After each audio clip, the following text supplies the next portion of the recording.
Hi friends, అందరూ నమస్కారం. మనకు ఏదైతే టెలికాం సంస్థలు ఉన్నాయో ఎయిర్టెల్ అలాగే బిఎస్ఎన్ఎల్ అయితే మనకు టారిఫ్ అంటే మనకు నెల ప్లాన్ ఉంటుంది కదా, ఆ ప్లాన్స్ రేట్స్ అయితే భారీగా పెంచడం అయితే జరిగిందనమాట.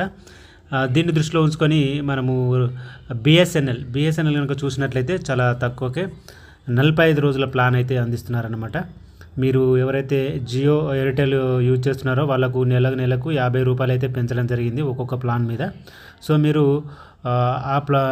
జియో ఎయిర్టెల్ కాకుండా బిఎస్ఎన్ఎల్ సిమ్ కనుక మీరు యూజ్ చేస్తే మీరు తక్కువ ధరకే ఈ ప్లాన్ అయితే పొందొచ్చు. మనకు 249 రూపాయలకు బిఎస్ఎన్ఎల్ అయితే అదిరిపోయే ప్లాన్ అయితే తీసుకురావడం జరిగింది. ప్రభుత్వ రంగ సంస్థ బిఎస్ఎన్ఎల్ కొత్త కస్టమర్లను ఆకర్షించేలా 249 ప్లాన్ అయితే పరిచయం చేస్తుంది. మొత్తం 45 రోజులకు 55లో అన్లిమిటెడ్ కాల్స్, రోజుకి 2 GB డేటా, 100 ఫ్రీ SMS ఈ ప్యాక్లోనైతే రావడం జరుగుతుంది. ఇతర టెలికాం కంపెనీలు ఇదే ధరకు 1 GB డేటా మాత్రమే ఇవ్వడం జరుగుతుంది అనమాట. వ్యాలిడిటీ 28 రోజులు మాత్రమే ఉంటుంది. ఓకే, మనకు 249 రూపాయలకు వేరే మనకు ఎయిర్టెల్ కావచ్చు లేకపోతే జియో కావచ్చు 1 GB డేటా డైలీ ఇస్తుంది. అలాగే ఈ వ్యాలిడిటీ అనేది కేవలం 28 రోజులు మాత్రమే ఉంటుంది.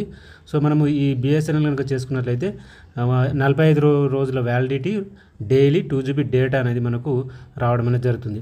ప్రస్తుతం మనకు జియో ఎయిర్టెల్ వోడాఫోన్ తమ టారిఫ్లను అయితే భారీగా పెంచి వినియోగదారులకైతే షాక్ ఇవ్వడం జరిగింది. సో మీరు కనుక డేటా ఎక్కువగా యూజ్ చేస్తున్నారనుకుంటే, మీరు ఎక్కువ రోజులు ప్లాన్ కావాలనుకుంటే ఈ బిఎస్ఎన్ఎల్ ఈ 249 ప్లాన్ అయితే ట్రై చేయండి.